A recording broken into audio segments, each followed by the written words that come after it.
लीजिएगा दोस्तों, रेल हादसे के लिए ना तो रेल मंत्री जिम्मेदार है, ना ही प्रधानमंत्री जिम्मेदार है, बल्कि एक मस्जिद जिम्मेदार है और एक मुसलमान स्टेशन मास्टर जिम्मेदार है। गोदी मीडिया इस हद तक तो अस्सलामुअलैकुम दोस्तों, दुनिया में जो भी हिंदुस्तान में खासकर जो भी काम गलत होता है और कोई भी हादसा पेश आता है तो आपको पता है कि सरकार किन की है, मोदी साहिब की। तो वो आपको पता है कि किस तरह से मुसलमानों के ख़िलाफ़ है। हाल ही में जो मूवी रिलीज़ हुई थी द किलाया स्टोरी, तो उसके बारे में भी उनका बयान आपने सुना होगा। अगर नहीं सुना तो आप सुनिए, यूट्यूब पे सर्च कीजिए। तो मोदी साहिब हाल ही में जो एक बहुत बड़ा हादसा हुआ हिंदुस्तान में, ट्रेन क्रैश हुई और बहुत सी जानें गई और बड़ा नुकसान हुआ मुल्क में और पूरी दुनिया में। बल्कि ये एक ब्लैक डे था, लोगों की, बहुत लोगों की जानें गई और बहुत सा नुकसान हुआ। तो जान का तो आपको पता है कितनी कीमती है इंसान की। तो इसमें जो भी कोई काम गलत होता है तो उसमें मुसलमानों का हाथ होता है, इस तरह से कुछ लोगों का कहना होता है, जिस तरह मोदी साहिब का भी यही कहना था। तो आज हम उसके बारे में एक वीडियो देखने वाले हैं जिसमें हकाइक सामने रखे जाएंगे कि उसमें किस हद तक मुसलमानों का या पाकिस्तान का या दहशतगर्द मुसलमानों का हाथ था। So let's see. लीजिएगा दोस्तों, रेल हादसे के लिए ना तो रेल मंत्री जिम्मेदार है, ना ही प्रधानमंत्री जिम्मेदार है, बल्कि एक मस्जिद जिम्मेदार है और एक मुसलमान स्टेशन मास्टर जिम्मेदार है। गोदी मीडिया इस हद तक तो गिर नहीं सकता था, इसीलिए सिग्नल सिस्टम में कुछ छेड़छाड़ कोई जिम्मेदार बता रहा है। कुछ समय बाद ये भी बता दिया जाएगा कि सिग्नल सिस्टम को या तो पाकिस्तान से छेड़ा गया या फिर बांग्लादेश से। किसी और नजदीकी देश में अगर मुसलमान रहते तो शायद उनका नाम भी सूची में होता। दोस्तों, आज का ये वीडियो आपको ध्यान से देखना है। आज आपको पता चलेगा कि किस तरह से रेल हादसों को सरकारें आतंकी साजिश बता करके अपनी जिम्मेदारी से बच निकलती हैं। आज मैं आपको बताऊंगी कि सरकार ने जिन जिन रेल हादसों की जांच एनआईओ को सौंपी, आखिर उसका क्या हुआ। तो दोस्तों, फिर से वही निवेदन है कि अगर आप ये वीडियो नहीं देख सकते फिलहाल के लिए तो कृपया समय हो तभी देखिएगा। बढ़ाकर वीडियो देखने से आपको कुछ भी समझ में नहीं आएगा। अगर आप कुछ समझ नहीं पाएंगे तो मेरी रिसर्च, मेरी सारी मेहनत सब बेकार चली जाएगी। तो आपको वीडियो पूरा देखना है और सेव करके रखना है। अभी समय नहीं है तो आगे देखना है। तो चलिए शुरू करते हैं दोस्तों। देश में जो अच्छा होता है वो सब नरेंद्र मोदी जी करते हैं और जो बुरा होता है वो या तो मुसलमान करते हैं या फिर पड़ोसी देश के दुश्मन आकर कर जाते हैं। दोस्तों, अब तक आपको ये बात तो बहुत अच्छे से मालूम हो गई होगी कि ट्रेन हादसे के लिए इस देश में नेतृत्व स्तर पर दो ही लोग जिम्मेदार हैं। एक है प्रधानमंत्री नरेंद्र मोदी और दूसरे हैं रेल मंत्री अश्विनी वैष्णव। इस बात को मैं शुरू से ही बिल्कुल साफ कर देना चाहती हूँ। कायदे से अश्विनी वैष्णव की जिम्मेदारी तय की जानी चाहिए, लेकिन अश्विनी वैष्णव की जिम्मेदारी किस मुंह से तय की जाएगी, क्योंकि सारी हरी झंडी वंडी तो मोदी जी ने दिखाई। अघोषित रेल मंत्री तो मोदी जी ही रहे। अश्विनी वैष्णव तो बेचारे संसद में रेल बजट पढ़ने के लिए ही रखे गए थे। संसद में अगर टेलीप्रॉम्प्टर होता तो शायद रेल मंत्री की जरूरत भी नहीं होती। दोस्तों, आपको जानकर हैरानी होगी कि रेल हादसे के लिए ना तो रेल मंत्री जिम्मेदार है, ना ही प्रधानमंत्री जिम्मेदार है, बल्कि एक मस्जिद जिम्मेदार है, शुक्रवार का दिन जिम्मेदार है और एक मुसलमान स्टेशन मास्टर जिम्मेदार है। ये मेरे इस तरफ देखिए, ये वो मस्जिद है और मेरे इस तरफ ये मुसलमान स्टेशन मास्टर है। बीजेपी की टूल किट में इस स्टेशन मास्टर का नाम मोहम्मद शरीफ अहमद रखा गया। इनकी फोटो देखिए, इनका नाम विवेक पांडे है। ये अपने आप को राष्ट्रवादी हिंदू महासभा के चीफ कहते हैं। मोदी और योगी दोनों लोगों के साथ इनकी कई सारी फोटोज हैं। अब बड़े लोगों के साथ फोटोज हैं तो जिम्मेदारी भी बड़ी होनी चाहिए थी। प्रोपेगेंडा मास्टर लोगों ने स्टेशन मास्टर एसबी मोहंते को मोहम्मद शरीफ अहमद बना दिया और बता दिया कि मोहम्मद शरीफ अहमद गायब हो गए हैं। अरे इनको छोड़िए, पूरी टूल किट रेल हादसे का जिम्मेदार एक मुसलमान काल्पनिक मोहम्मद शरीफ अहमद को ठहरा रही है। अपने आप को मानवेंद्र सिंह कहने वाला ये लिखता है कि सुना है जांच के आदेश के बाद शरीफ नाम का स्टेशन मास्टर गायब हो गया है। इस कौम के साथ यही समस्या है। कमलेश मिश्रा, मैथिल ब्राह्मण नाम का ये आदमी भी स्टेशन मास्टर को मोहम्मद शरीफ बताता है। श्रीराम सनातनी, ये भी एक हिंदू स्टेशन मास्टर को मुसलमान बता देता है।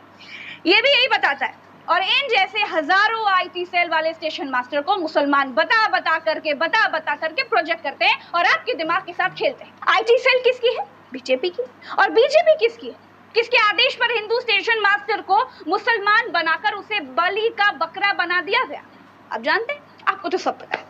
आप देखिए कि कितनी घटिया और गंदी मानसिकता है कि अपनी गलती एक मुसलमान के गले डालकर अपने पाप धो लो। ये पूरी लॉबी दो ही लोगों की बलि का बकरा बनाती है, या तो मुसलमान या फिर नेहरू को।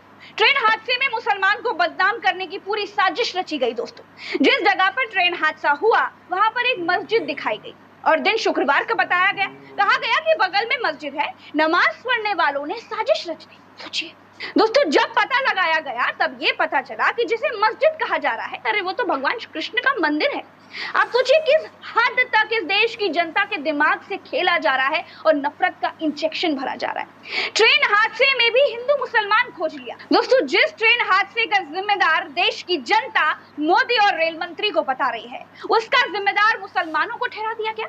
जब इस झूठ से पर्दा उठना शुरू हुआ ना, तो आईटी सेल अपनी ट्वीट डिलीट करके भागने लगी। दोस्तों, इस रेल हादसे की जांच के लिए सीबीआई को लगा दिया गया। अब सीबीआई जांच करके बताएगी कि हादसा हुआ कैसे। लेकिन सीबीआई को इस बात की भी जांच करनी चाहिए कि रेल मंत्री ने टेक्निकल विभाग में लोगों की आखिर भर्ती समय से क्यों नहीं की। क्यों सीएजी की रिपोर्ट के बाद भी पटरियां बदली नहीं गई।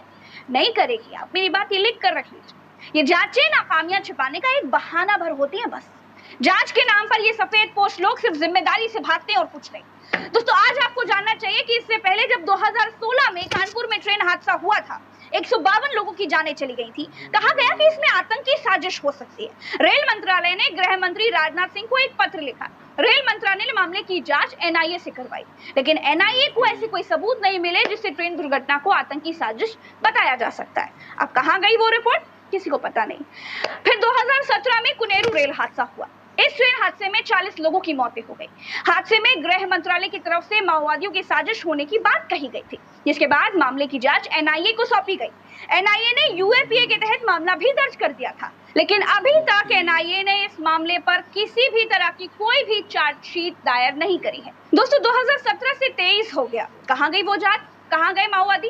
दोस्तों, जांच के नाम पर सरकारें अपनी जिम्मेदारी से भागती। ये रेल हादसा क्यों हुआ कि इतनी बारीक बात है कि कोई पता ही नहीं लगा पा रहा है कि सीबीआई जांच करेगी। इतनी बड़ी कॉन्स्पिरेसी है, इतनी बड़ी साजिश है कि अब सीबीआई 2-4 साल में जांच करेगी तब बताएगी। दोस्तों, जांच जिम्मेदारी से बचने का ना सबसे आसान तरीका हो क्या है, होशियार रहिए, क्योंकि आईटी सेल नाम का दीमक हिंदू मुसलमान नाम के औजार से इंसानियत को बेपटरी कर रहा है और लोगों के दिमाग दुर्घटनाग्रस्त कर रहा है। नमस्कार, जय हिंद, जय भारत।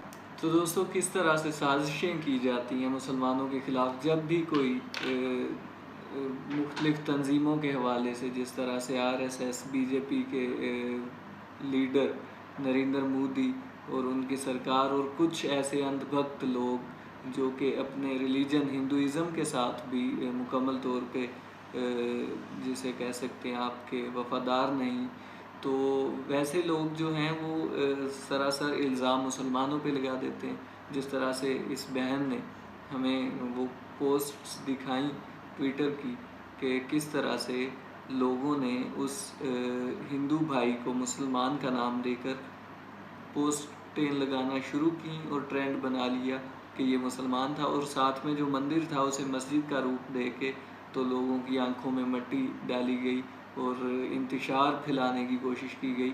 मुसलमान और हिंदू का औज़ार इस्तेमाल किया गया बहन के, जिस तरह हमारी बहन ने हमें बताया कि ये एक सबसे बड़ी उनकी साजिश है और चाल है कि मुसलमानों और हिंदुओं को आपस में लड़ा के पटड़ी से उतारा जा रहा है। सो दोस्तों, इस चाल से मुसलमानों और हिंदुओं को, ख़ासकर हिंदू बहन भाइयों को हमारे सोच के कदम उठाना चाहिए कि वाकई ही इसके पीछे कोई साजिश है या कि कोई और सरकार की गलतियां और कोताहियां हैं जिनको वो बाद में जांच के तौर पर 2 साल, 4 साल या 5 साल लेके लंबा चलती हैं, तब तक आवाम उसे भूल जाती है। सो ये चीज़ें हैं जो देखने वाली हैं। सो दोस्तों, वीडियो आपको पसंद आई होगी और इन्फॉर्मेशन मिली। सो मिलते हैं नेक्स्ट वीडियो में, तब तक के लिए अल्लाह हाफिज़।